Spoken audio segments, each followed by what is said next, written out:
Ceci est un livre audio autogénéré par Google. Ouverture philosophique. Collection dirigée par Jean-Marc Lachaud et Bruno Péquignot. Série esthétique. Une collection d'ouvrages qui se propose d'accueillir des travaux originaux sans exclusive d'école ou de thématique. Il s'agit de favoriser la confrontation de recherche et des réflexions, qu'elles soient le fait de philosophes professionnels ou non. On n'y confondra donc pas la philosophie avec une discipline académique. Elle est réputée être le fait de tous ceux qu'habite la passion de penser, qu'ils soient professeurs de philosophie, spécialistes des sciences humaines, sociales ou naturelles, ou polisseurs de verres de lunettes astronomiques. La série esthétique vise la théorie de l'art ancien comme contemporain ainsi que la réflexion sur le goût et les pratiques esthétiques. Dernière parution. Amélie Bonnet-Balazu, Voyage imaginaire dans le dernier royaume de Pascal Quignard. In illo tempore, 2021. Pierre Paliard, Critique de la pensée dualiste et art contemporain, 2020. Itzhak Goldberg, traduit par Sheila Malovany-Chevalier, Jawlensky The Promised Face, 2020. Bruno Deschênes, Les modalités de la conscience. Formes expressives et relationnelles de l'intentionnalité, 2020. Marie-Clotilde Rouse, Désir d'être et paroles poétiques, 2020. Johan Guglielmetti, Silence, bruit et musique au cinéma, 2020. Daniel Defay, Là où les sens se rencontrent, Harmonie 1 et 2, 2019. Bruno Deschênes, Une philosophie de l'écoute musicale, 2018. Juan Garcia Porrero, Peinture et représentation. L'avènement pictural, 2018. Les auteurs Elisabeth Amblard, Géraldine Banare. Anne-Catherine Berry, Dominique Berthet. Olivia Berton, Lise Brossard. Laurette Célestine, Dominique Château. Sandrine Morsillo, Bruno Péquignot. Sophie Ravion d'INGIANNI, Sentier. L'art à l'épreuve de sa réception. Cet ouvrage entre dans le cadre des travaux du CEREAP. Centre d'études et de recherche en esthétique et arts plastiques, en lien avec le CRILLASH, Centre de recherche en lettres, langues, arts et sciences humaines de l'Université des Antilles. Publication du CEREAP sous la direction de Dominique Berthet.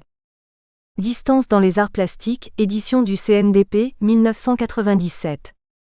Art et appropriation, Ibis Rouge édition, 1998. Art et critique, dialogue avec la Caraïbe, L'Harmattan, Col. Ouverture philosophique, 1999. Les traces et l'art en question, L'Harmattan, Col. Les arts d'ailleurs, 2000. Vers une esthétique du métissage, L'Harmattan, Col. Les arts d'ailleurs, 2002. L'émergence d'une autre modernité, L'Harmattan, Col. Les arts d'ailleurs, 2002. L'art à l'épreuve du lieu, L'Harmattan, Col. Les arts d'ailleurs, 2004. L'audace en art, L'Harmattan, Col. Les arts d'ailleurs, 2005. Le rapport à l'œuvre, co-direction Jean-Georges Chally, L'Harmattan, Col. Ouverture philosophique 2005, Figure de l'errance, L'Harmattan, Col. Ouverture philosophique 2007. Vision de l'ailleurs, L'Harmattan, Col. Ouverture philosophique 2009. L'utopie. Art, littérature et société, L'Harmattan, Col. Ouverture philosophique, 2010. Une esthétique de la rencontre, L'Harmattan, Col. Ouverture philosophique, 2011. L'art dans sa relation au lieu, L'Harmattan, Col. Ouverture philosophique, 2012. L'imprévisible dans l'art, L'Harmattan, Col. Ouverture philosophique, 2012. L'insolite dans l'art, L'Harmattan, Col. Ouverture philosophique, 2013. Une esthétique du trouble, L'Harmattan, Col. Ouverture philosophique, 2015. 40 entretiens d'artistes. Martinique, Guadeloupe, tome 1 et tome 2, L'Harmattan, Col. Les arts d'ailleurs, 2016. Art et transgression, L'Harmattan, Col. Ouverture philosophique, 2017. Art et engagement, L'Harmattan, Col. Ouverture philosophique, 2018. Création et insularité, L'Harmattan, Col. Les arts d'ailleurs, 2020. Le CEREAP publie aussi une revue, Recherche en esthétique. L'ensemble des numéros est présenté sur le site du CEREAP.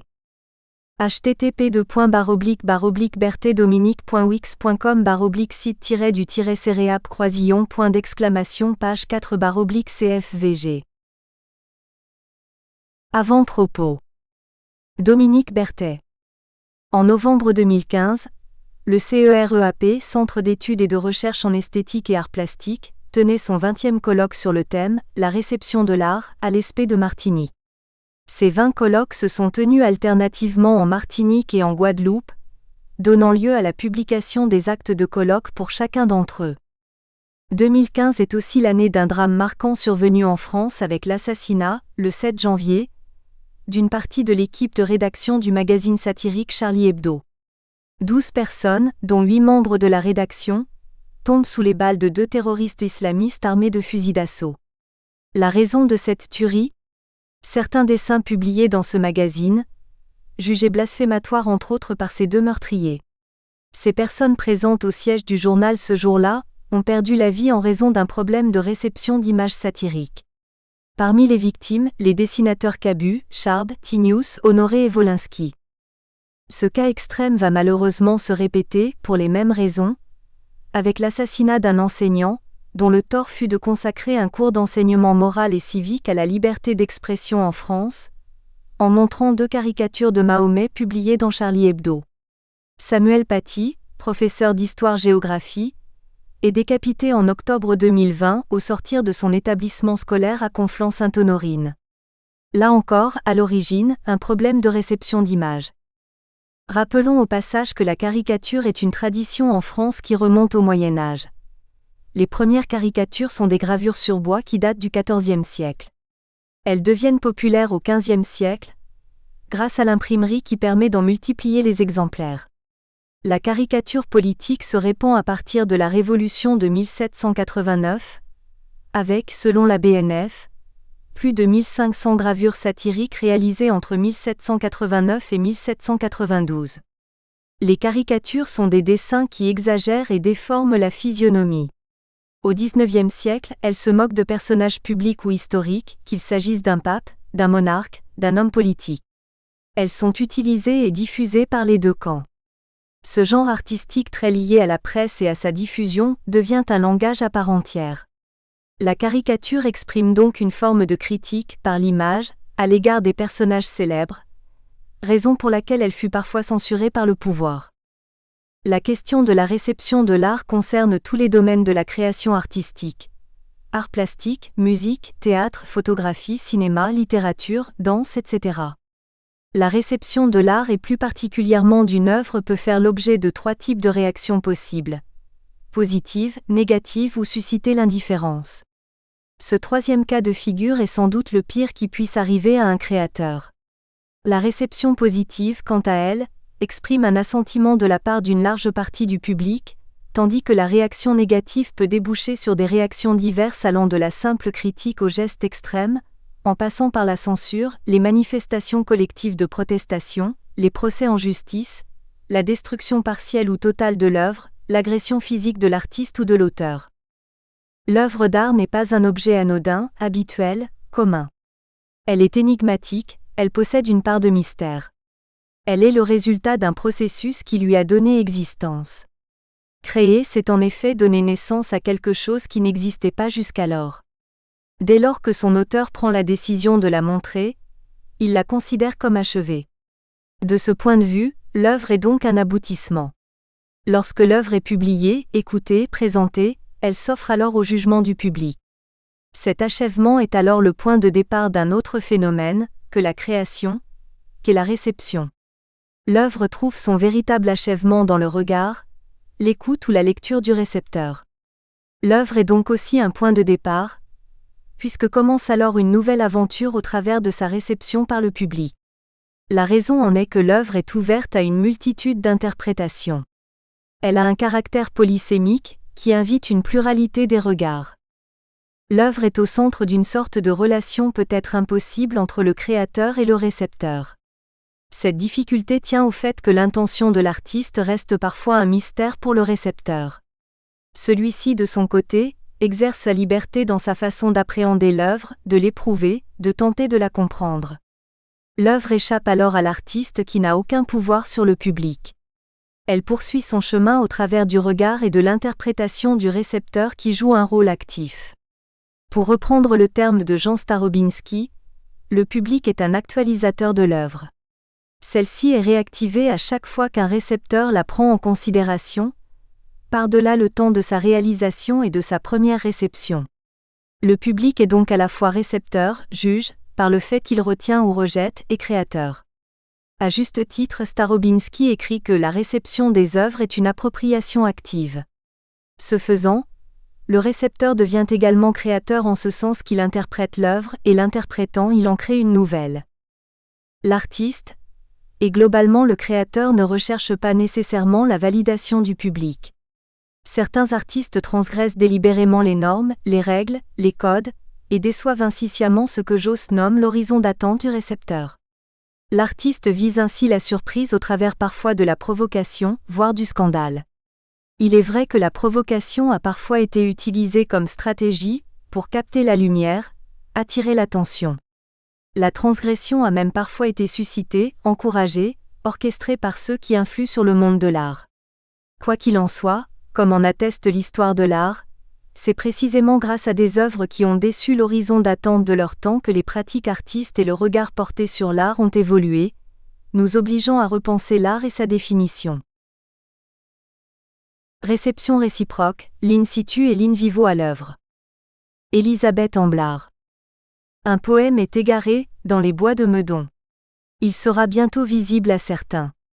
C'est un trois-mâts végétal en forme de lyre, et quand le vent joue dans ses cordages feuillus, il chante dans la langue des lézards et des toiles d'araignées. Camille Briand, Harpe et le langage, Une Fontaine numéro 60, mai 1947. Réfléchir à la réception de l'art introduit une foule de pistes. Pour m'y infiltrer, je choisis de faire retour sur une expérience artistique concrète, une étude de cas. 2 œuvres conçues pour le site abbatial de Saint-Maurice de Clohars-Carnouët en Bretagne, Finistère Sud.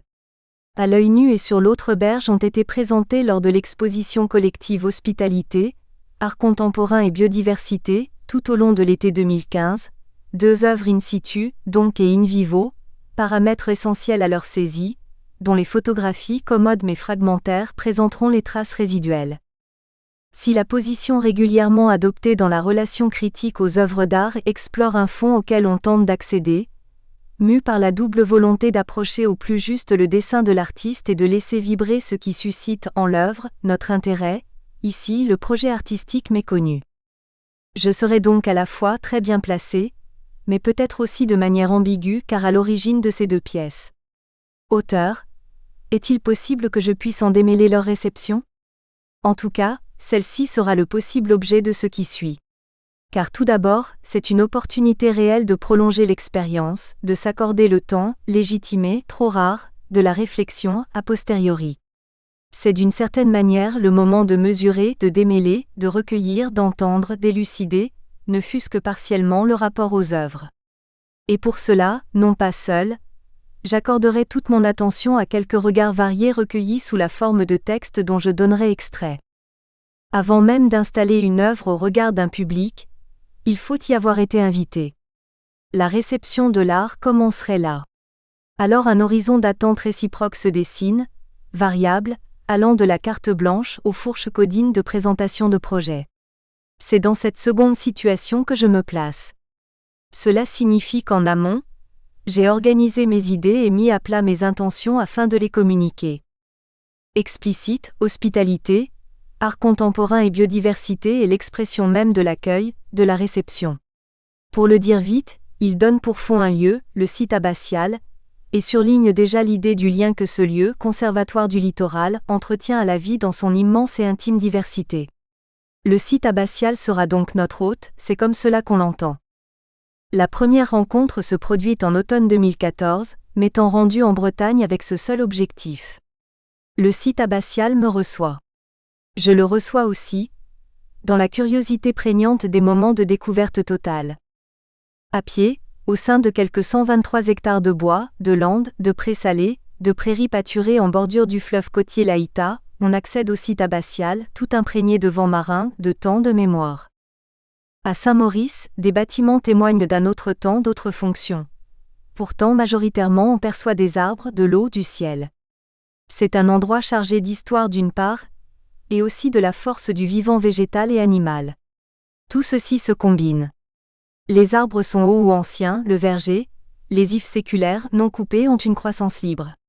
Si l'herbe est régulièrement tondue, jamais il ne s'agit de pelouse interdite, toujours, par souci écologique, c'est en préservant de larges zones où flore et microfaune se développent librement.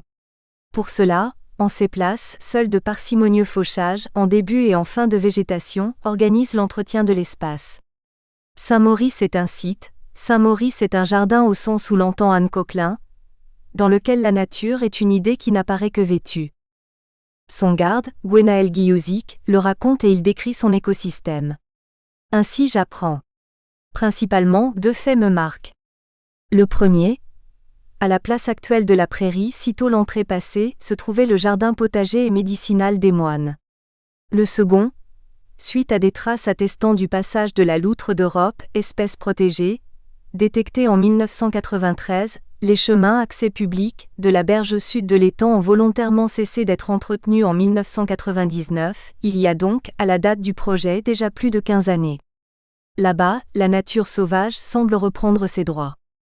Je choisis donc ces 2 emplacements, leurs histoires, leur statut pour les désigner, qu'ils soient montrés, retenus, reçus, en ayant pour visée d'engager de multiples relations de l'œuvre à venir au site existant. Leurs spécificités, enchâssées, pourront être connues ou ressenties par les visiteurs de l'exposition. Hier jardin nourricier arpenté, travaillé. Automne 2014, la prairie que le tracé des chemins nous invite à contourner, propose au regard une vaste étendue d'herbes folles, sèches en cette fin de mois d'octobre, couchée par le vent, que le visiteur laisse à sa droite lorsqu'il sort de l'orangerie pour atteindre l'allée des Tilleuls qui le mènera aux vestiges des bâtisses d'antan.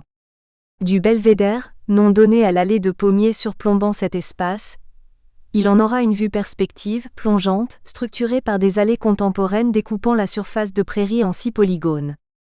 De près, si engageant pour quelques pas, on perçoit un sol animé des bruissements et des mouvements discrets des petits mammifères et des insectes qui l'habitent. Un peu plus tard j'aurai en tête l'aquarelle d'Albrecht Dürer, célèbre étude d'après nature La grande touffe d'herbe de 1503, travaille sur le motif avec l'œil d'un naturaliste, d'un botaniste, ou pour reprendre les mots d'Erwin Panofsky, chaque brin de verdure est observé et rendu avec une dévotion quasi religieuse. Cette aquarelle, au surprenant point de vue allongé dans l'herbe, sonne une révolution en cette époque, en s'intéressant à un motif si mineur avec une telle intensité. Au printemps 2015, à l'œil nu est d'abord un dessin d'herbe, ensuite complété de mulches et de céramique, couvrant une parcelle d'environ 3000 m². Il se situe à l'emplacement même de l'ancien potager de l'abbaye, qui pendant des siècles abrita les espèces médicinales et vivrières cultivées au jardin. Conservant le tracé des allées contemporaines, à l'endroit où les moines organisaient le jardin clos, en espace défini, à l'œil nu s'implante en une série de 26 tondis, de 2,50 m de diamètre, soulignés par la tonde d'allée, large d'1,50 m, en faisant le tour. Ces tondis sont de 2 natures visant à dialoguer, à entrer en résonance. Les uns sont des cercles réservés de la végétation native, herbes diverses, milieu d'une microfaune autochtone. Les autres sont des cercles paillés avec le mulch local, copeaux des chênes indigènes, intégrant la question d'une culture soucieuse de son empreinte dans son biotope. En émergent des argiles fragiles, peut-être même rares, comme l'ont toujours été les cultures du jardin depuis le Moyen-Âge, en particulier celle de l'herbe Allurius. Le jardin médicinal n'abritait qu'un petit nombre de plantes. Objet d'attention particulière, seules les espèces rares ou étrangères étaient cultivées, les autres plantes, plus communes, étaient collectées dans la nature alentour. Dessin d'herbe 2015, œuvre in situ, projet à l'œil nu, R, environ 3000 m². Site abbatial Saint-Maurice, Clohars-Carnouët, Finistère Sud. Exposition Hospitalité, Art contemporain et biodiversité, Clohars-Carnouët, Finistère Sud. À l'œil nu 2015, œuvre in situ, dessin d'herbe, céramique, mulch, R, environ 3000 m². Site abbatial Saint-Maurice, Clohars-Carnouët, Finistère Sud. Exposition Hospitalité, Art contemporain et biodiversité. À l'œil nu 2015, œuvre in situ, dessin d'herbe, céramique, mulch, air, environ 3000 m². Site abbatial Saint-Maurice, Clohars-Carnouët, Finistère Sud. Exposition, hospitalité, art contemporain et biodiversité. Pour renouer avec la proximité physique de l'homme et la nature au jardin, dans ce lieu en perspective déjà ouvert à la contemplation et au point de vue dans la distance, à l'œil nu présente un parcours au spectateur. Dans cet espace ponctué de réserves mixtes, celles sauvages, de la végétation existante et celles artefactuelles, d'une suite de céramiques, elle incite celui-ci à s'approcher dans des allées curvilignes, intrigué par la présence d'un ensemble de croissances, métaphoriquement mises en culture, à ras le sol, rouge et brillante. Essaimée, discrète, elle propose une nouvelle échelle au X-regard heure. Elles invitent à la proximité, à porter attention à une diversité ténue, en contrepoint aux habituelles grandeurs monumentales des interventions en extérieur, à s'attacher non pas seulement à une vue d'ensemble, mais à une suite de regards alternant le lointain et un proche saisi, détaillé, intégrant le vivant végétal et animal. On approche, on imagine et on observe que les pièces de céramique, tout comme les forêts d'herbe, deviennent les refuges éphémères de quelques bestioles, campagnols, araignées ou grillons qui se taisent à notre approche. Sur l'autre berge et l'autre pièce. Sur l'autre berge, 2015, œuvre in situ, technique mixte, étang du site abbatial Saint-Maurice, exposition, hospitalité, art contemporain et biodiversité. Sur l'autre berge, 2015, œuvre in situ, technique mixte, étang du site abbatial Saint-Maurice, exposition, hospitalité, art contemporain et biodiversité. Assez proche pour espérer l'atteindre, suffisamment éloigné pour ne pouvoir y accéder, tel un point de mire, un objet énigmatique flotte sur l'étang. Comme ce dernier, il est une surface de projection et tente un monde de reflets. Il se propose comme un véhicule et comme un poste d'observation, entre deux rives, désignant celle là-bas, où l'on ne va pas, où l'on sait, devine ou aperçoit vivre toute une diversité d'insectes, nocturnes et diurnes, parmi lesquels libellules et demoiselles, de poissons, mulets, anguilles et innombrables alevins, d'oiseaux, colverts, grèbes castagneux, bergeronnettes des ruisseaux, martins pêcheurs, poules d'eau, foulques, ou de mammifères, parmi lesquels notamment la loutre d'Europe, espèce sensible et protégée. De la nature, il porte en greffe les branches tombées qui laissées là sont autant de places, pontons ou niches pour volatiles ou mammifères. Il emprunte au camouflage pour s'hérisser de branches, et au fil des jours, des oiseaux considèrent cette embarcation arrimée en plein étang comme un possible reposoir, s'associant de manière libre et furtive à l'œuvre. Aux antipodes de cette apparente intégration, il affiche une couleur rouge à nos yeux, non sans écho aux faïences de même couleur pour signaler sa fabrique humaine. Tout de bois, l'un manufacturé, partie barque en bois, l'autre brut, ici de chute naturelle ou de coupe, des branchages associés, jalon mental, l'objet hybride flotte, mobile, à quelques brasses de la berge d'en face, enchevêtrée. Ces deux œuvres, premièrement et continuum saisies in visu, tiennent volontairement de l'in situ et de l'in vivo. Ainsi leurs réceptions se construiront entreperçus, connus et lus dans le frottement, in situ, in vivo et signes enchâssés. In situ. À la fois à la campagne et en bord de fleuve, dans un cadre apparemment naturel, le visiteur a autour de lui, en fait, un paysage composé au fil des siècles ayant connu des mutations certaines, à la fois un lieu et une mémoire du lieu. Ici la volonté de domestication est si ancienne qu'on l'oublierait. Sur l'autre berge, 2015, œuvre in situ, technique mixte, étang du site abbatial Saint-Maurice, exposition, hospitalité, art contemporain et biodiversité. Son appellation l'indique. Le site abbatial Saint-Maurice, loin d'être un espace général, est un lieu singulier. Sa situation est spécifique, géographiquement et historiquement. Il était un monastère cistercien actif pendant 600 ans, tombé dans l'oubli au moment de la Révolution. Il est d'origine médiévale donc et inscrit en Bretagne Sud. Il est aussi partie intégrante du Conservatoire du Littoral, conservatoire dont la mission est d'acquérir des parcelles du littoral menacées ou dégradées pour en faire des sites restaurés, aménagés, accueillant dans le respect des équilibres naturels. Ceci forme un maillage de connaissances potentielles qu'il est difficile d'ignorer, pour tout ou pour partie, en franchissant le seuil de son parc, la porte de l'orangerie. Cet in situ détient les qualités de l'en-dedans. Il en résulte la sensation immédiate d'entrer dans un monde, un grand jardin, à la délimitation poreuse, parenthèses ouvertes sur le monde quotidien, oscillant entre nature sauvage et nature façonnée par l'homme. plus ou moins consciemment, il est abri. Il amène à l'abandon, au laisser-aller propice à la disponibilité. Comme l'explique Anne Coquelin, le jardin est une forme de refuge se plaçant cela dès l'époque de la Rome antique, à mi-chemin des deux dangers de la nature et de la société. Le jardin offre l'asile souhaité. À l'écart, le jardin est amène, amoenus, riant. Par son clos, il ouvre la réceptivité. Et notre perception ne s'arrête pas à la végétation, herbes, bosquets, arbres qui modèlent ces étendues. Elle saisit le vol d'un groupe de colverts venus se poser sur l'étang. Le site, loin d'être inerte, est mobile et vivant tel un organisme. Il est un environnement divers, un milieu ambiant. Son animation a aussi une grande incidence. L'in situ n'est pas le théâtre passif, pittoresque, le décor indexé de ce qui s'y place font pour une figure. La dichotomie ici dite paraît. Non périphérique, il est le milieu. Et l'œuvre in situ ici ainsi comprise implique l'in vivo. In vivo. En général, lors d'examens de recherche, in vivo situe et qualifie la situation observée, par opposition à l'ex vivo, l'in vitro ou l'in silico. In vivo est au sein du vivant. C'est là sa définition. Elle engage l'observation d'un organisme vivant en lieu même de son évolution, dans son cadre naturel. Les deux dispositifs sont ainsi mis en place. Le site abbatial, sur des plans tant biologiques, physiologiques que perceptifs, est un biotope, un emboîtement de milieux vivants, jouant des échelles, allant du microscopique à la vue d'ensemble, du brin d'herbe au tondo de prairie ou de mulch, de l'étang d'eau au brindille déposé en bout de barque par une poule d'eau.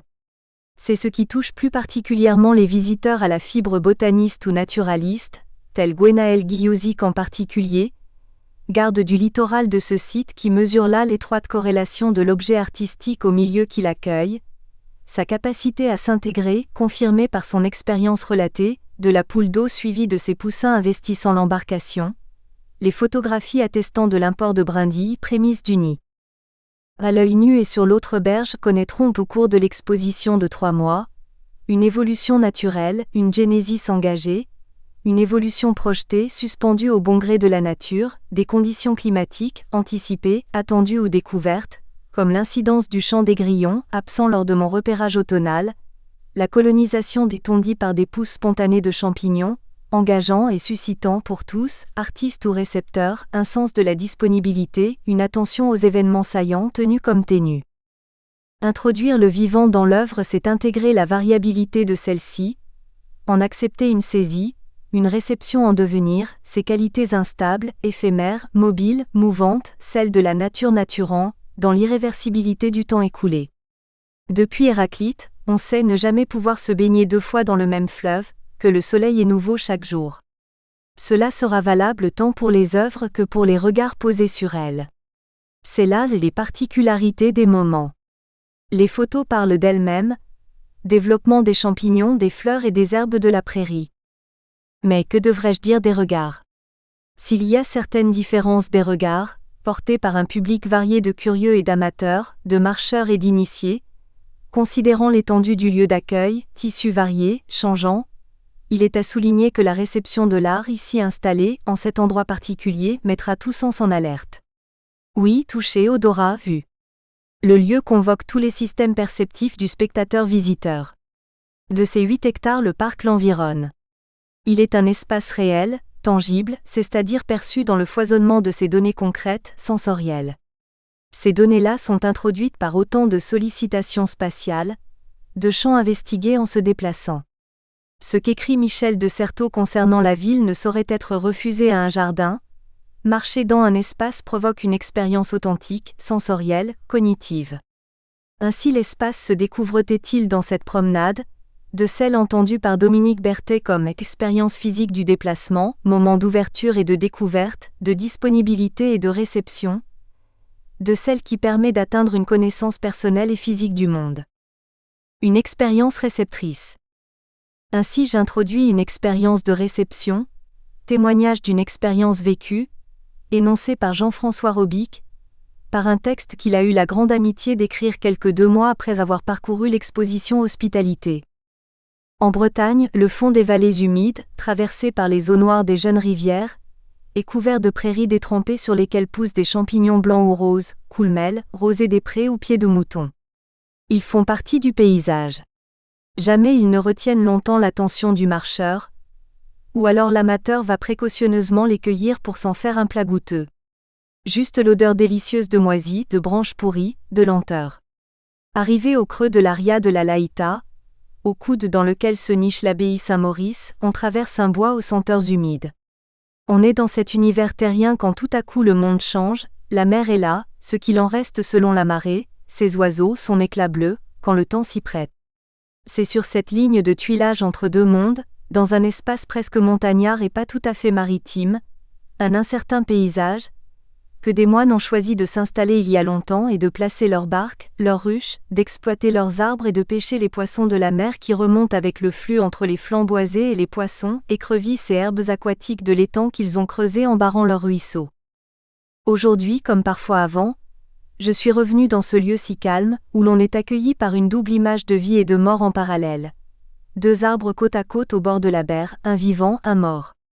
L'arbre mort nous fait des signes, depuis les rives du royaume des morts qui, comme chacun ici le sait, n'est accessible qu'en barque. Mais regardez bien ces branches, ces bras figés dans l'air, tentant d'attraper le vent. Nous allons les revoir. Les deux arbres 2014. Entrée de l'abbaye Saint-Maurice, octobre 2014. Tournons-nous, faisons 3 pas, franchissons la porte du paradis. Cette image que nous avons vue dans l'arbre de mort, on la retrouve dans l'œuvre curieuse qui occupe pour l'été la prairie basse de l'abbaye. Mais peut-être est-ce maintenant plus ambivalent. De drôles de champignons, des formes telles des coraux, rouges ou noirs, poussent sur des tapis de copeaux de bois, dispersés sur la pelouse selon une géométrie magique tracée à la faux. Ici, est-ce l'encou qui manie l'outil? À quel mantra breton ces signes étranges nous introduisent-ils? Corail de céramique lisse et brillante, racines de cactus incongrues en ces lieux, tout est possible tout à coup, car leur présence révèle par ce rapport étrange, non nécessaire entre ces volumes et le dessin végétal une volonté cachée, un dessin mystérieux. Ne pouvons-nous pas le percer? Allons plus loin, vers la fraîcheur de l'étang dont les rives sont bordées de maçonnerie de notre côté, et de l'autre par le bois que nous avons dû traverser en silence tout à l'heure. Rien que l'ombre, à l'heure où je suis là. D'autres yeux peut-être, au plus profond de l'ombre ou au fond de l'eau stagnante. Au centre du bassin une barque rouge porte des branches rouges. De l'embarcation surgissent des dizaines de branchages de sang, vaisseaux dans une barque, joli renversement d'échelle, en jouant sur les mots. Mais du sang oui certes. La barque comme un cœur, voilà, j'ai trouvé. Manque l'enveloppe, peut-être à quel corps ces veines appartiennent-ils? Réponse à chercher dans le reflet, vous voyez bien, le corps absent c'est le ciel qui se reflète dans l'eau. Ou c'est l'étang qui accueille le monde aérien, les nuages, le bleu du ciel. Alors, il est évident de penser les branches de l'arbre mort, outside the gates of Eden. Un fagot de sang, chouravé peut-être à Mario Merz, pour réchauffer le cœur du naufragé. Allez, encore un jeu sur les mots, un faisceau de vaisseaux. Jean-François Robic choisit d'introduire de façon extrêmement détaillée l'abord. Il capte et fouille chaque signe pour les interpréter. Chaque mot a un poids, mentionne un point de la réception, nomme une répercussion, formule sa restitution, en donne le ton, l'atmosphère et la nature. Comment ne pas y voir de réelle connivence? À la croisée des intentions et des interprétations, un ensemble de signes. Mes intentions en amont ont été situées, et se précisent encore. D'abord elles sont dévisées, puis elles se concrétisent en une suite de choix, de gestes, de positionnements et d'objets organisés. Nous espérons que vous avez apprécié cet aperçu. Pour continuer à écouter ce livre audio sur Google Play Livres, utilisez le lien dans la description de la vidéo.